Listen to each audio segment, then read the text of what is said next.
이 시간 우리에게 주시는 하나님의 말씀은 레위기 1장 1절에서 9절까지 말씀입니다. 한 절씩 교독하시고 마지막 절은 함께 합독하시겠습니다. 여호와께서 회막에서 모세를 부르시고 그에게 말씀하여 이르시되 이스라엘 자손에게 말하여 이르라. 너희 중에 누구든지 여호와께 예물을 드리려거든 가축 중에서 소나 양으로 예물을 드릴지니라. 그 예물이 소의 번제이면 흠없는 수컷으로 회막문에서 여호와 앞에 기쁘게 받으시도록 드릴지니라. 그는 번제물의 머리에 안수할지니 그를 위하여 기쁘게 받으심이 되어 그를 위하여 속죄가 될 것이라. 그는 여호와 앞에서 그 수송아지를 잡을 것이요 아론의 자손 제사장들은 그 피를 가져다가 회막문 앞 제단 사방에 뿌릴 것이며 그는 또 그 번제물의 가죽을 벗기고 각을 뜰 것이요 제사장 아론의 자손들은 제단 위에 불을 붙이고 불 위에 나무를 버려놓고 아론의 자손 제사장들은 그 등각과 머리와 기름을 제단 위에 불 위에 있는 나무에 버려놓을 것이며 함께 합독하겠습니다. 그 내장과 정강이를 물로 씻을 것이요 제사장은 그 전부를 제단 위에서 불살라 번제를 드릴지니 이는 화제라 여호와께 향기로운 냄새니라. 아멘. 이 시간 4월 말씀 레위기가 품은 은혜 첫 번째 에피소드 번제 하나님과의 교제라는 제목으로 하나님 말씀 선포할 때 많은 은혜 받으시기 바랍니다.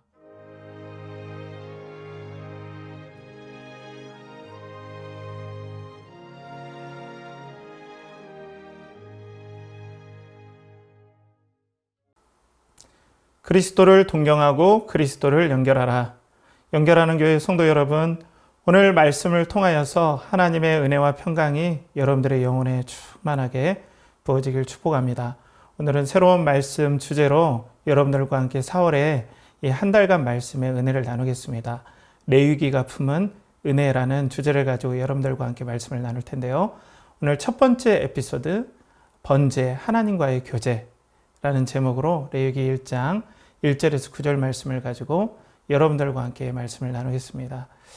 오늘 보통 이 레위기는 참 우리가 성경 읽기도 그렇고 또 설교 말씀도 쉽지 않습니다. 그래서 어떤 분들은 우스갯소리로 내가 레위기를 읽다가 신앙에 내 위기를 맞았다라고 할 정도로 이 레위기는 참 어떻게 보면 이해도 잘 안 되고 또 딱딱해 보이고 어떤 절차들 이런 제사의 절차들이 나오기 때문에 우리와 직접적으로 잘 어떤 피부에 와닿는 느낌이 잘 들지 않기 때문에 그 은혜를 받기가 쉽지 않은, 설명해 주지 않으면 이 말씀에 깊이 침잠하기가 쉽지 않은 그 말씀이긴 해요. 그렇지만은 이 유대인들에게는 청소년들에게 아이들에게 말씀을 가르칠 때 레위기부터 가르친다고 해요. 왜냐하면 레위기를 모르면 구약 전체를 이해하지 못하고 또 우리 크리스천 입장에서도 레위기를 모르면 하나님의 깊은 은혜를 알기는 쉽지 않다는 거죠. 여러분들 TV를 볼 때 우리가 흑백 TV로도 프로그램을 보고 요즘에 초고화질 TV, UHD TV로도 OLED TV로도 TV를 보는데 내용 프로그램은 똑같을지라도 정말 그 세세한 디테일한 것은 더욱더 깊은 기술이 들어가고 또 어떠한 테크니컬한 것들이 들어가야 되는 것처럼 우리가 레위기에 주시는 은혜도 동일하지만 받는 우리가 이것들을 어떻게 디테일하고 또 세밀하게 받아들이느냐에 따라서 이 은혜를 누리는 것은 천지 차이일 수가 있습니다. 그래서 오늘 이 말씀이 여러분들에게 하나님의 어떤 귀한 은혜의 통로가 되길 원해요. 특별히 이 은혜를 생각할 때 하나님께서 왜 제사의 규례를 구태여 은혜를 주실 텐데 또 믿음의 백성들에게 구약이나 또 신약이나 하나님의 은혜로 말미암아 믿음을 통하여서 구원을 얻는 건데 구태여 구약 시대에는 왜 이 어려운 절차들을 만들었을까 우리가 좀 의문이 들 때가 있습니다. 물론 하나님의 계획에는 어떠한 차질도 없겠지만 그런 의문은 들 수가 있겠죠. 근데 저 그런 것들을 생각해 볼 때 문득 제가 이 모내기 했던 일들이 좀 생각이 났습니다. 저는 밥을 먹을 때 밥 한 톨도 남기지 않는 습관이 있어요. 제 성향 자체가 뭐 구두쇠거나 자린고비여서 그런 것이 아니라 이 어떠한 저의 경험 때문에 그렇다고 저는 생각이 되는데요. 제가 시골에서 농사를 지으면서 유년 시절과 청소년기를 보냈습니다. 그래서 어렸을 때부터 초등학교 때부터 이 농사일에 직간접적으로 아버지를 도와서 참여한 경우가 많아요. 요즘에 봄 같은 경우에는 벽실을 물에 불려서 싹을 틔워서 이것들을 모종에다 놓고 이제 항상 기르는 작업들의 준비 작업들이 이제 진행이 될 텐데요. 그것부터 시작해서 모가 자라면 그것을 뜯어다가 모를 심죠. 예전에는 이안기가 없을 때에는 손으로 직접 모를 심었는데 저는 손으로 모를 심을 때 뒤에서 모를 날려다 주는 진흙 가운데서 하루 종일 이런 일들을 했던 경험들도 있고요. 그리고 모가 좀 자라면 농약을 뿌리고 비료를 뿌리는 일에 아버지를 도와서 함께 했고, 또 벼가 어느 정도 자라면은 여름 때 그 띄역볕에 벼가 탱글탱글하게 익어갈 때 참새들이 다 쪼아 먹는다고요. 그러면 어머니께서 이만한 1.5리터 플라스틱 페트병에다 얼음을 얼려주면 그 페트병을 가지고 그 원두막 같은 데에 있어서 하루 종일 목청껏 참새를 쫓았던 기억이 나요. 깡통을 막 두드리면서 와이와이 하면서 이 참새도 쫓고, 그리고 여름이 좀 지나갈 때 태풍이라도 분다 치면은 이 벼들이 그냥 무겁기 때문에 다 쓰러진다고요. 그러면 그걸 또 다 일으켜 세우고, 그리고 또 가을에 까슬한 햇볕 아래 손으로도 벼를 베고 아니면 탈곡도 하고, 또 그것을 태양빛 때 다 말리고, 요즘같이 건조기가 없을 때. 그래서 학교 갔다 오면은 그걸 또 부모님과 함께 뉘엿뉘엿해지는 그 들녘에서 이 벼를 좀 담고 그 까슬한 느낌, 이런 것들을 다 경험해 봤기 때문에 1년 거의 3계절은 이 농사로서 거의 온 땀과 그리고 온 노력을 집중해야 되는데, 그 한 톨의 가치를 알기 때문에 저는 쌀을 막 버리거나, 그리고 제가 혹시라도 밥이 어떻게 잘못돼서 밥을 버리는 일이 거의 없는 것 같아요. 이 쌀 한 톨의 가치를 알기 때문에. 이 소중함이 저의 영혼에 새겨졌기 때문에 그렇습니다. 여러분도 그런 경험들이 여러 부분에서 있을 줄 알아요. 그런데 하나님께서 오늘 예배를 절차를 세우시고 또 은혜를 주시는 풍성하신 하나님인데, 구태여 은혜로 구원하신 구약의 이스라엘 백성에게도 이런 절차를 허락하신 건 이런 의미를 마음속에 깊이 새기고자 하시는 의도라고 분명하게 오늘 말씀을 통해서 여러분들과 함께 나눠보겠습니다. 그래서 이전엔 제가 3가지 키워드로 말씀을, 이제 대지식이라고 하는데요. 3가지 대지를 키워드식으로 했는데, 오늘은 그냥 정말 키워드 하나, 하나님과의 교제라는 키워드 하나로 여러분들과 함께 이 레위기, 특별히 오늘 번제 하나님과의 교제라는 이 내용을 가지고 여러분들과 함께 말씀을 나누겠습니다. 전체 오늘 좀 간략하게 이번 한 달 동안에 여러분들과 함께 말씀을 나눌 간략한 어떤 계획에 대해서 말씀을 드려볼게요. 말씀을 먼저 들어가기 전에 먼저는 4가지 제사를 가지고 이번 4월 한 달을 여러분들과 함께 말씀을 나눌 겁니다. 그래서 첫 번째 오늘은 번제, 그리고 다음 주에는 화목제, 그리고 그 다음 주에는 속죄제, 그리고 그 다음번에는 속건제 해서 4가지 제사를 드릴 텐데요. 대표적으로 레위기에서 나오는 5가지 제사 중에 소제만 빼고 여러분들과 함께 나누겠습니다. 이 소제는 다른 제사들과 곁들여서 많이 드려지기 때문에 소제의 의미보다는 이 4가지 제사를 여러분들과 함께 설명하는 것이 좋겠다 생각이 돼요. 그리고 여러분들 보통 이 제사하면은 어떤 생각이 드시나요? 옛날에 구약시대 때는 죄를 회개하려면 하나님 앞에 제사를 통해서 회개했다라고 하는데, 이건 맞기도 하지만 다 맞지는 않아요. 왜냐하면 죄를 지은 사람이 여기에서 목포거리에 떨어진 정도에 있는 사람이라면 죄 지을 때마다 제사를 드리러 온다는 것은 말이 안 되잖아요. 그렇죠? 그렇기 때문에 하나님 앞에 번제와 오늘 화목제, 이 일반 제사는 하나님 앞에 헌신과 교제의 회복을 위해서 하나님 앞에 드리고, 또 특별한 죄가 있거나 성전을 정화시키거나 그럴 때는 이 속죄제와 그리고 속건제를 드리는 이 부분들이 있음을 여러분들이 아셨으면 좋겠습니다. 그래서 그리고 뭐 다른 레위기에 보면은 이 거제, 요제라는 게 있죠. 이건 엄밀히 말하면 제사는 아니에요. 거제는 들거자 써서 예배의 형식 중에 제물을 드는 형식이고요. 요제는 흔들요 해서 제물을 흔드는 형식이고요. 전제는 포도주를 붓는 어떤 예배 하나의 단계예요. 그래서 이 제사 전체로 보기에는 좀 힘듭니다. 그래서 이 네 가지 말씀으로 여러분들과 함께 말씀을 나누겠습니다. 자, 여러분들 그러면 오늘 하나님께서는 앞에서도 말씀드렸듯이 하나님께서 은혜로 구약시대 때도 믿음으로 말미암아 구원을 받았습니다. 우리가 오해하지 말아야 할 건 구약시대에는 제사를 드리고 율법을 지킴으로 구원을 받은 것이 아니에요. 그건 구원을 받은 다음에 하나님의 백성 이스라엘이 행해야 될 하나님의 어떤 규칙 그리고 제사의 법칙을 그들에게 하라고 주신 규례고요. 구원은 구약이나 지금이나 믿음으로 말미암아 은혜로 구원을 받습니다. 그런데 구약시대 때는 지금과 다르게 구태여 하나님께서는 제사의 규례를 정해놓고 하나님의 임재를 체험하게 하셨다는 게 독특해요. 하나님과의 특별한 교제, 은혜의 교제, 하나님을 만나는 그 교제는 제사를 통해서 구약시대 때는 허락이 되었어요. 지금은 다르죠, 여러분. 우리는 성령께서 우리를 성전 삼으셔서 영원히 내주하시는 거예요.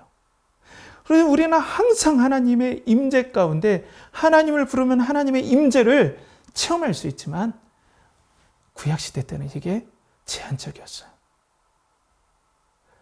성전에 가야만 하나님을 만나는 임재를 체험하게 되었다는 거죠. 자, 여기에서 조금씩 하나님께서는 우리에게 이 번제를 통해서 메시지를 주시는데요. 먼저 오늘 본문에는 첫 번째 1절과 2절에는 번제를 얘기하지 않고 이제 제사의 어떤 보편적인 어떤 틀에 대해서 이제 말씀하신 내용부터 시작이 됩니다. 첫 번째 여러분들과 나눌 건 번제는 아니지만 제사의 일반적인 자세를 하나님께서 말씀하시는데요. 오늘 레위기는 바이크라라는 이 히브리어로 출발합니다. 그가 부르셨다라는 거죠. 그래서 오늘 본문 1절에 여호와께서 회막에서 모세를 부르시고 그에게 말씀하여 이르시되라고 말씀하셨어요. 자, 하나님께서 바이크라 그가 부르셨는데 어디에서 부르셨습니까? 회막에서. 회막은 성막이라는 하나님의 임재가 있는 지성소와 성소가 있는 광야에서의 거룩한 하나님의 임재하시는 성막, 그러니까 영어로는 텐트라고 되어 있는데요. 성막이에요. 이곳에만 그 당시에는 하나님의 임재가 있었어요. 물론 하나님은 어디나 계시지만 하나님을 인격적으로 만날 수 있는 장소를 거기에 하나님께서 만들어 놓으신 거죠. 그래서 오늘 이 회막에서 부르셨다라는 이 말씀에 우리가 한번 묵상 포인트가 있습니다. 오늘 키워드가 하나님과의 교제죠. 그러니까 모든 제사의 초점과 마지막 최종 목표는 회막을 향한다는 걸 우리는 기억해야 돼요. 하나님과의 교제. 모든 제사가 하나님과의 교제로 향하고 있다는 거죠. 그래서 회막에서 부르셨다라는 이 포인트가 너무나 중요합니다. 그래서 하나님께서 말씀하여 이르시되라고 하는데 여러분 레위기는 매뉴얼이 아니에요. 매뉴얼이 포함이 되어 있지만 제사의 매뉴얼이 아닙니다. 엄격히 얘기하면. 하나님께서는 제사의 매뉴얼까지 포함해서 말씀하시고자 하는 메시지를 담아 놓으셨다는 거예요. 이 메시지가 엄청나게 귀합니다. 그러면 우리 생각하잖아요. 뭐 여기에 무슨 메시지가 있을까? 레위기를 읽어보면 짐승을 잡고 피를 흘리는 것들 이런 것밖에 없고 너무나 좀 말씀드리기 좀 그렇지만은 따분하다라는 그런 생각을 하잖아요. 그런데 그게 아니더라고요. 말씀을 한번 우리가 묵상해 보면 여기에 하나님의 핵심적인 말씀하시고자 하는 모세에게 또 하나님 백성들에게 말씀하시고자 하는 내용들이 들어 있습니다. 그래서 오늘 본문의 2절에 보면 더 추가적으로 나와요. 본문 2절에 보면 이스라엘 자손에게 말하여 이르라. 너희 중에 누구든지 여호와께 예물을 드리려거든 가축 중에서 소나 양으로 예물을 드릴지니라 라고 얘기를 하고 있습니다. 구원받은 하나님 백성이 하나님의 은혜의 임재, 인격적인 교제를 체험하기 위해서는 누구든지 하나님 앞에 예물을 드리는데 가축을 드려라. 여러분, 하나님께 예물은, 하나님의 제사의 봉헌물은, 예물은 그냥 사냥해서 잡은 것이 아니라 내가 기른 가축을 가져와야 돼요. 그런데 여러분, 성전에서 근처에 사는 사람은 그래도 가져오기 편한데 이 200km 떨어진 곳, 먼 곳에서 100km 이런 데서 자기 가축을 가져와야 된다고 생각해 보세요. 그리고 이 소나 양 이런 것들이 기계입니까? 얘네들은 또 막 지치면 쓰러지기도 하고 또 오다가 어디 나무에 심하게 상처를 입을 수도 있고 그러면 흠이 있는 거잖아요. 그럼 다시 다른 걸로 가져와야 돼요. 그러니까 이 하나님과의 교제, 하나님의 인격적인 교제, 하나님과 만나는 이 회막에 인격적인 교제를 하기 위해서 가축을 가져와야 된다. 그런데 소나 양으로 가져와야 된다. 자, 여러분, 소가 지금의 가치로 한 얼마 되겠습니까? 제가 요세푸스라는 유대인 역사학자가 있어요. 예수님 이후에 한 2000년, 약 2000년 정도의 요세푸스라는 사람이 있는데 그 사람이 이 소의 가격을 그 당시, 예수님 당시 가격이 100데나리온이라고 기록을 하고 있어요. 그럼 100데나리온이면 우리나라 하루에 일당을 8만 원에서 10만 원 잡으면 소의 가격이 약 800만 원에서 1000만 원이에요. 그러니까 번제 한번 드리는데 800만 원에서 1000만 원의 내 가치를 가진 가축을 데려와야 돼요. 그리고 양은 8데나리온 정도 된다 그래요. 그러면 88에 64, 64만 원 내지 80만 원 정도 되는 그 정도의 가치, 내 가축 중에 1000만 원에서 그리고 80만 원 상당의 하나님을 인격적으로 만나는데 그 정도의 가치의 예물을 가져와라 라고 말씀하고 있죠. 그러면 하나님께서는 소나 양을 너무 좋아하시는 거 아니십니까? 말씀의 메시지를 모르면 이렇게 오해할 수 있잖아요. 절대 그러지 않아요. 그럼 부자만 예배드릴 수 있겠네요? 그렇지 않습니다. 하나님께서는 비둘기의 번제도 하나님께서 받으세요. 예수님께서 처음에 태어났을 때 7일 만에 할례를 받았을 때 이 번제를 드리죠. 비둘기로 가난하셨다라는 걸 증명을 하는 거죠. 그래서 하나님께서는 교제하기 위해서는 이 교제가 얼마나 소중한지 체험시키기를 원하시는 거예요. 우리처럼 지금 성령께서 임하셔서 하나님의 임재 가운데 드리는 이 놀라운 교제가 얼마나 가치로운 건지, 얼마나 소중한지를 하나님은 알고 체험시키길 원하는 거예요. 제가 아무것도 아닌, 어떻게 보면 아무것도 아닌 밥톨 하나도 아껴 하는 그 마음이 그 강렬한 경험에서 있듯이 이스라엘 백성이 번제 하나 드릴 때 그 먼 거리를 자기 가축을 가지고 1000만 원에서 적게는 100만 원, 그 정도의 상당의 가격의 모든 값을 지불하면서 하나님과의 교제의 그 인격적인 교제를 맛보게 하는 일이 얼마나 소중한지, 하나님과의 교제가 얼마나 소중한지 맛보도록 하나님께서 이 장치를 부으셨다는 거죠. 사랑하는 성도 여러분, 그래서 하나님과의 교제는 이렇게 소중하고 가치롭다는 거 우리는 잊지 말아야 된다는 것입니다. 기도를 우리는 해달라고 사정할 때도 있어요. 근데 여러분들 이걸 알면 기도의 가치가 얼마나 소중한지. 우리가 보통 어떤 걸 허비한다고 할 때 돈을 물 쓰듯 한다, 어떤 것을 물 쓰듯 한다 하잖아요. 왜냐하면 이 물이라는 것이 너무 흔하기 때문에 가치를 몰라서 그런다 라고 하는데, 만약 이렇게 물을 물 쓰듯 하는 사람에게 사막 체험 일주일 동안 한번 하면 여러분들 물 쓰는 태도가 좀 달라질 수도 있을 거예요. 물이 얼마나 소중한지, 물 한번 이렇게 수돗물이 여기로 오는 것이 보통 일이 아니라는 것, 너무나 소중하다는 걸 알 때 물을 아껴 쓰겠죠. 너무 귀하게 생각하겠죠.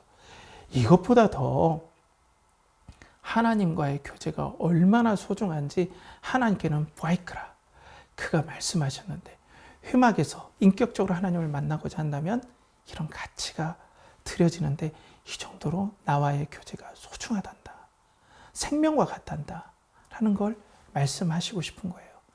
여러분들, 기도가 짐이십니까? 말씀을 통해 하나님의 임재를 경험하는 것이 번거로우십니까? 이건 특권 중에 특권입니다. 아무나 허락되지 않아요. 그리고 이것은 너무나 소중한 가치가 있다는 것. 하나님을 인격적으로 만나는다는 건 보통 축복이 아니라는 걸 하나님께서 알려주고 싶었던 거예요. 그래서 바이크라, 하나님께서 모세에게 회막문에서 말씀을 하셨다라는 것입니다.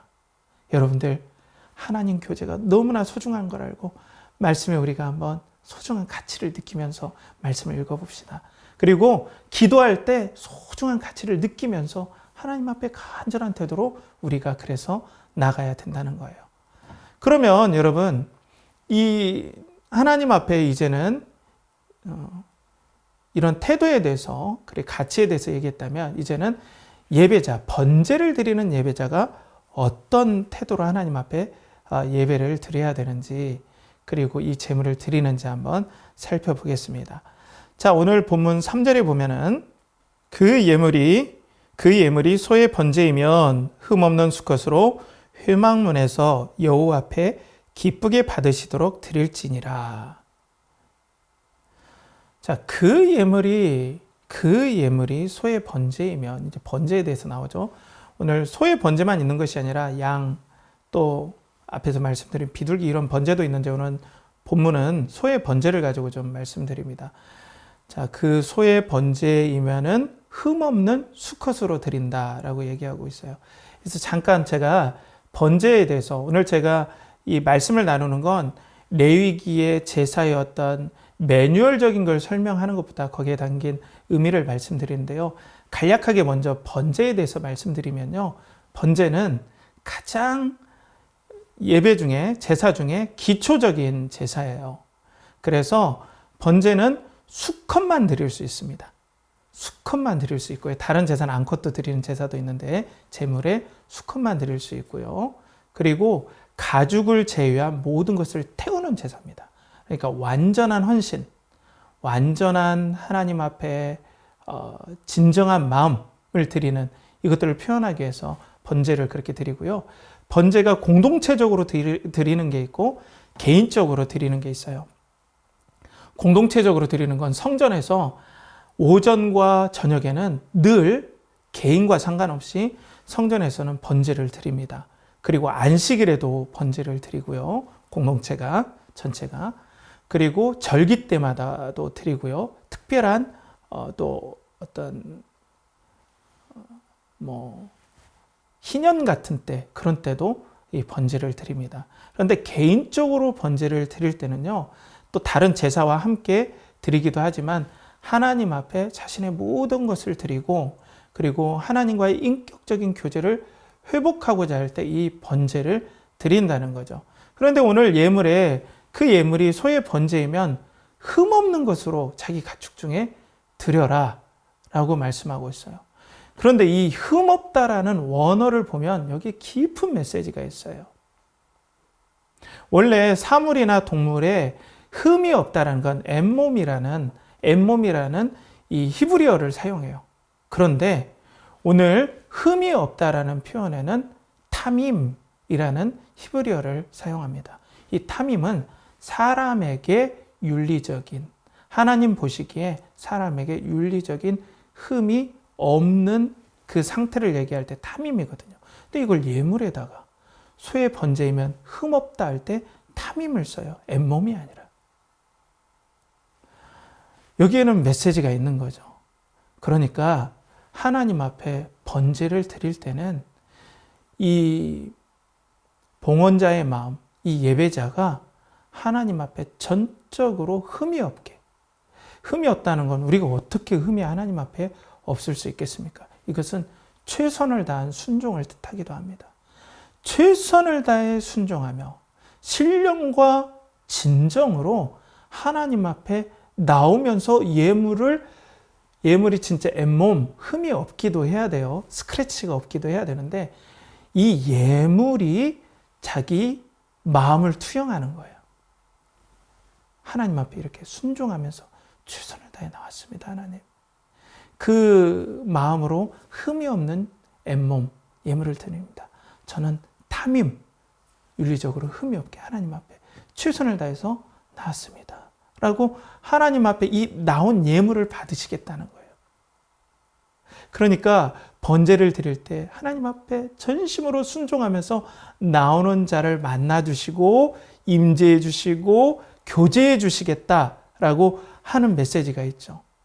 그러니까 여러분, 이 모든 레위기의 제사 절차는 매뉴얼적인 기계적인 게 아니라는 거예요. 그냥 몸만 걸어서 예배 자리에 딱 나오면 나는 예배 드렸다, 이게 아니라는 거예요. 주일 성수라는 좋은 한국교회의 전통이 있잖아요. 그런데 그냥 주일 되니까 세상에 나아가서는 내 마음대로 살고 내 뜻대로 살고 하나님 말씀대로 순종하지 않다가 주일에 딱 나와서 양복 딱 입고 딱 앉아 있는다? 하나님께서 그 예배를 받으시지 않는다는 거죠. 참 어떻게 보면 경고가 되기도 하고 은혜가 되기도 합니다. 그런데 저는 이 말씀 하나에 한국교회의 엄중한 메시지가 있다고 생각해요. 주일 성수를 드리지만 왜 한국교회가 예배를 강조하지만 왜 한국교회가 문제다, 한국교회 위기가 왔다, 왜 이런 얘기를 할까요? 바로 이 순종의 문제라는 거예요. 하나님과 교제하기 위해서는 순종이 필수라는 겁니다. 일주일 내 맘대로 살다가 주일날만 딱 와서 그 자리만 지키는 게 주일 성수가 아니라는 거예요. 오늘 여러분들이 우리 교회는 온라인으로 드려요. 그러면 우리는 더 하나님 앞에 탐임, 윤리적으로 흠이 없게 순종하면서 더 장소에 참여한 성도들보다 온 마음을 다해 정성을 다해 예배를 더 잘 드려야죠. 본질에 집중하니까. 그렇죠. 그런데 그거 아십니까? 하나님께서 이사야 말씀에 이스라엘 백성에게 진노하실 때 그들이 예배 자체를 드리지 않았다, 제사와 번제를 드리지 않았다고 책망한 게 아닙니다. 탐임하지 않기 때문에, 하나님 앞에 순종하지 않기 때문에 책망했다는 거죠. 그래서 이사야 1장 10절에 12절에 보면 너희 소돔의 관원들아, 이스라엘 백성을 소돔의 관원이라고 얘기해요. 여호와의 말씀을 들을지어다 너희 고모라의 백성아, 우리 하나님의 법에 귀를 기울일지어다. 이스라엘 백성인데 고모라의 백성아. 자, 여호와께서 말씀하시되 너희의 무수한 재물이 내게 무엇이 유익하뇨? 나는 순양의 번제와 살진 짐승의 기름에 배불렀고 나는 수송아지나 어린 양이나 숫 염소의 피를 기뻐하지 아니하노라. 너희가 내 앞에 보이러 오니 이것을 누가 너희에게 요구하였느냐? 내 바닥만 밟을 뿐이니라. 하나님 앞에 순종하지 아니하고 매뉴얼대로 기계적으로 드리는 예배, 나 이거 싫다, 내가 원하는 예배는 탐임이다, 전폭적으로 하나님 말씀에 순종하고 하나님을 사랑하고 하나님과의 교제의 회복을 위한 간절한 마음으로 나올 때 내가 만나주는 거야. 근데 너희는 기계적으로 오는 거야. 그리고 우상을 섬기잖아. 너의 욕심을 채우기 위해서, 너의 어떤 마음의 만족만을 위해서, 너희 만족을 위해서 지금 나오지 않았느냐. 나는 이 의미 없는 기름이 나에게 기쁨이 되지 않고 나에게는 헛된 것이다. 내 예배를 받지 않는다. 이 제사는 무효다. 아무것도 의미가 없다. 라고 엄중히 꾸짖는 내용이 이사야 1장에 나옵니다. 이것이 바로 한국교회에 주는 메시지가 너무나 크다고 생각합니다.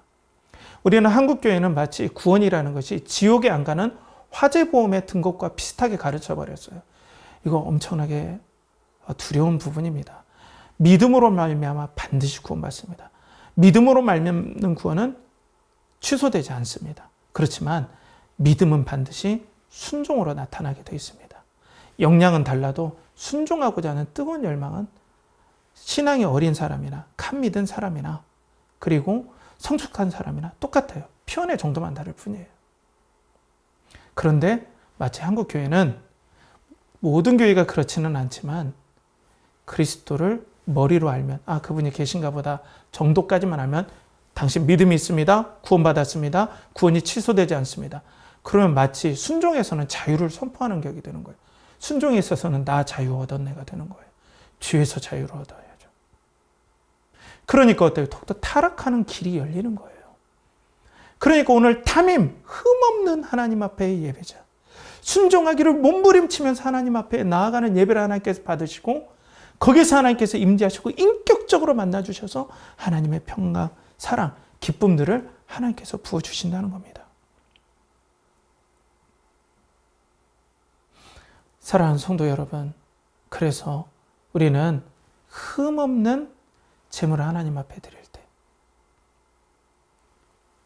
우리의 삶에 진정한 순종하는 마음, 하나님과의 교제를 위해서는 신령과 진정에 순종하는 마음으로 하나님 앞에 나가야 된다는 것을 오늘 번제가 보여주고 있다는 겁니다.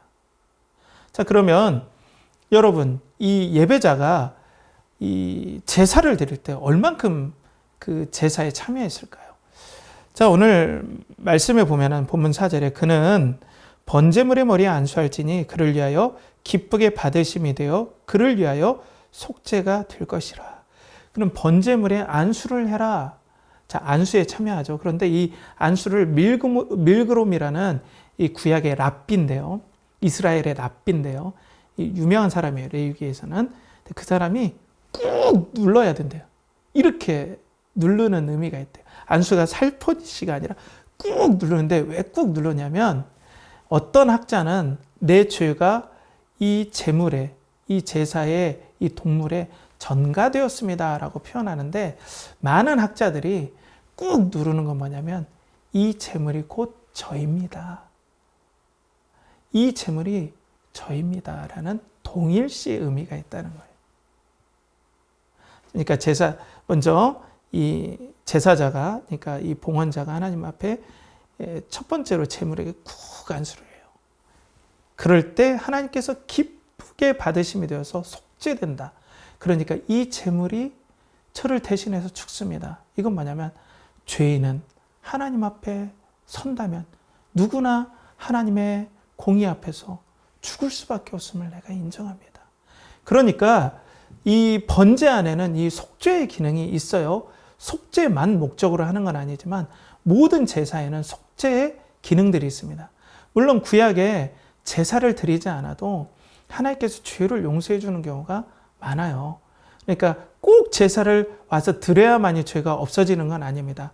물론 제사를 기본으로 메시지를 주시는 거지만요. 그래서 하나님께서 속죄, 하나님께서 정말 나아가는 자는 죄로 말미암아 죽을 수밖에 없다라는 신앙 고백으로 먼저 안수를 해요. 자, 그 다음에 5절에 보면 그는 여호와 앞에서 그 수송아지를 잡을 것이요 아론 자손 제사장들은 그 피를 가져다가 회막문 앞 제단 사방에 뿌릴 것이며. 자, 그런데 보통 우리는 제사장이 다 잡아주는 줄 알아요. 그렇지 않습니다. 안수한 소를 회막문 북편 벽 쪽에서, 그러니까 동쪽에 출입구가 있다면 이 북쪽 제단 북쪽 벽면에서 이 제사자가 직접 잡아야 돼요. 그런데 조그만한 양이면 몰라요. 소를 생각해 보십시오. 집치만한 소를.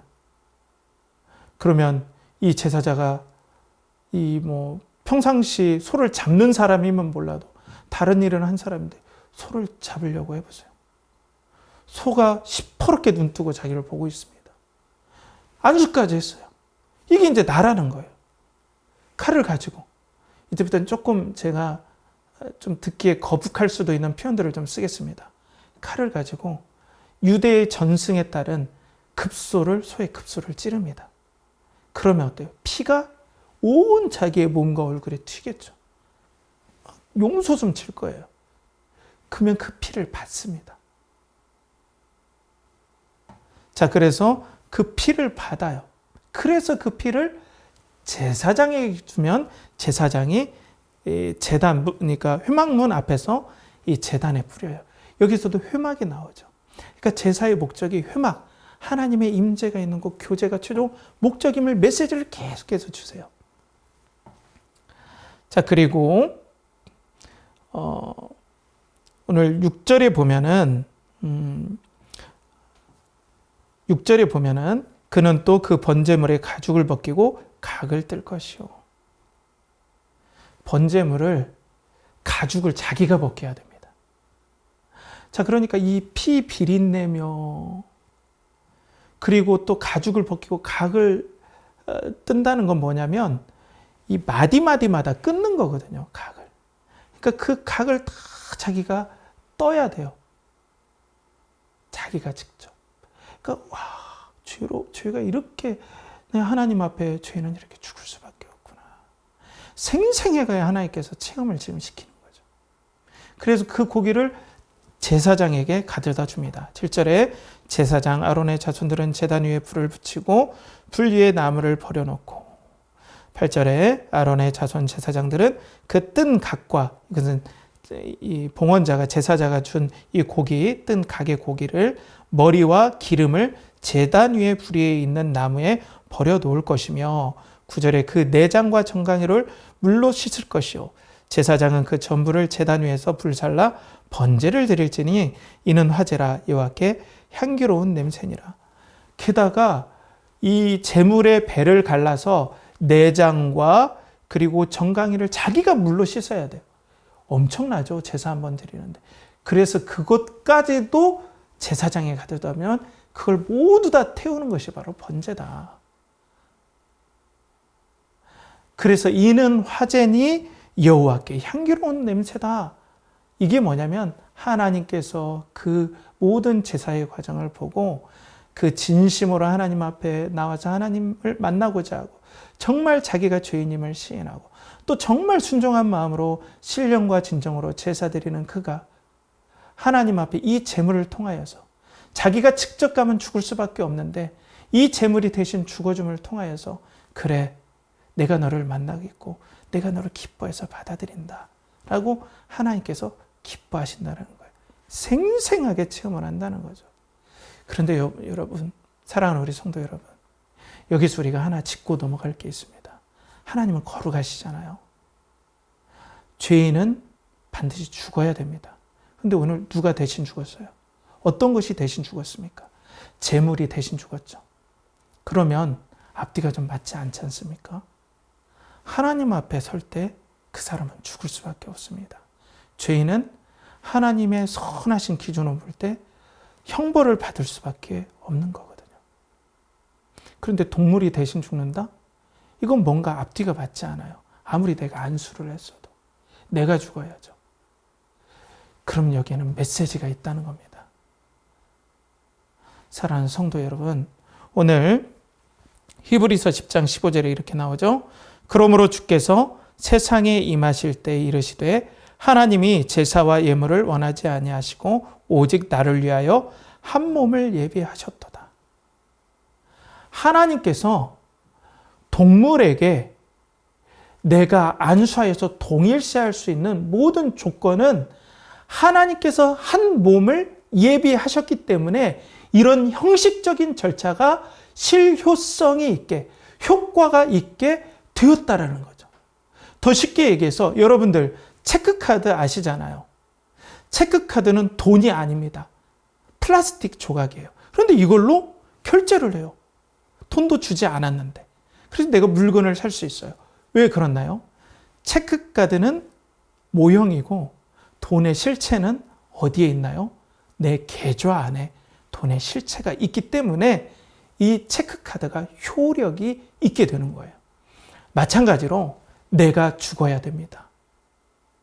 그런데 그리스도께서 하나님께서 한 몸 그리스도를 예비해 주셔서 성자이신 그분이 영원히 진짜 사람이 되셔서 나를 대신해서 내가 되어주셔서 십자가에서 죽어주신 그 사건 때문에 그 사건을 하나님께서 실체로 바라보시고 이 대신 드려주는 이 제물을 이 실체를 통하여서 이 제물을 대신 인정을 해주신 거예요.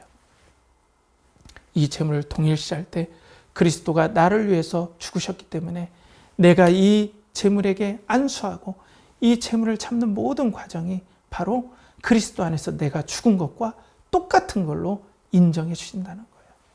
그리스도가 영원한 제물이 되셨기 때문에 그렇다는 겁니다.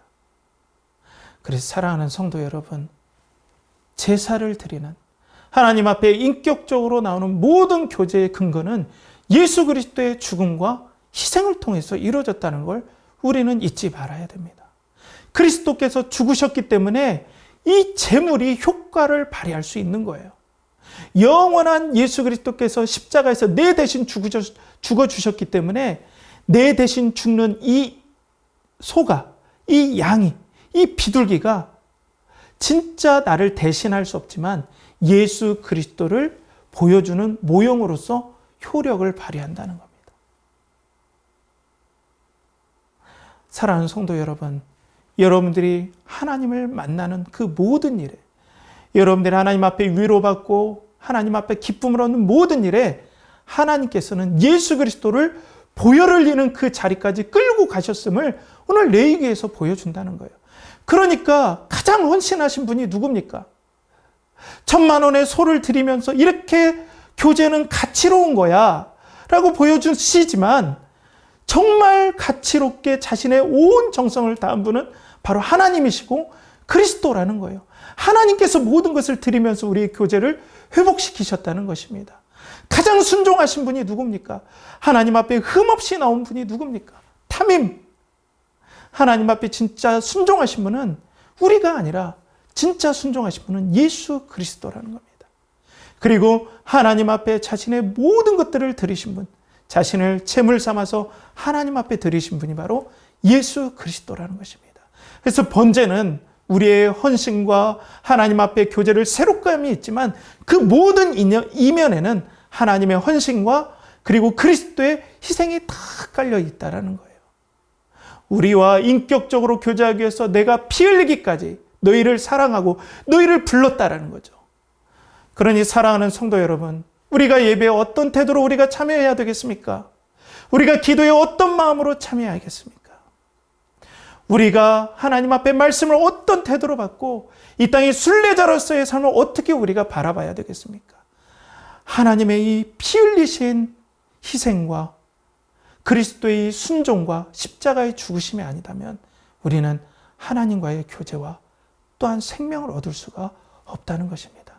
사랑하는 성도 여러분, 그렇기 때문에 우리는 하나님 앞에 전폭적으로 교제의 귀한 것을 알고 하나님 앞에 전폭적으로 순종하면서 예배의 자리에 나오며 그리고 하나님 앞에 정말로 그리스도를 사랑하는 마음으로 이 땅을 우리가 살아가야 된다는 걸 오늘 이 레위기에서는 우리에게 보여준다는 것입니다.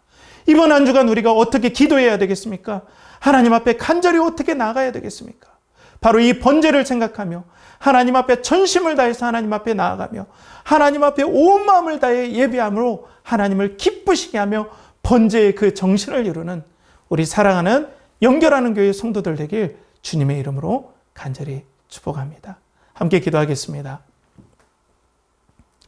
사랑과 은혜가 많으신 아버지 하나님, 오늘 번제를 통해서 하나님과의 교제는 정말로 소중하고 또 순종하며 나아가야 하며 그리스도를 사랑하며 우리를 대신해서 죽으신 예수 그리스도를 사랑해야 됨을 우리는 알게 되었습니다.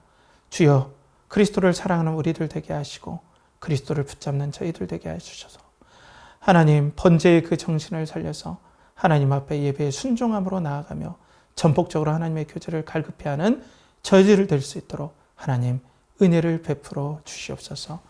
이를 간절히 바라옵고나며 이제는 우리 주 예수 그리스도의 은혜와 하나님의 극진하신 사랑과 성령의 내주 교통하심이 오늘도 번제 하나님과의 교제는 순종과 그리고 전적인 하나님 앞에 귀하게 여김과 그리고 그리스도의 희생이 있음을 알고 하나님 앞에 교제를 순종하며 하나님 앞에 간절히 나아가기를 원하는 사랑하는 우리 연결하는 교회의 성도들의 삶과 영혼과 그 모든 것 위에 또 영원토록 함께 하시기를 간절히 축원하옵나이다. 아멘.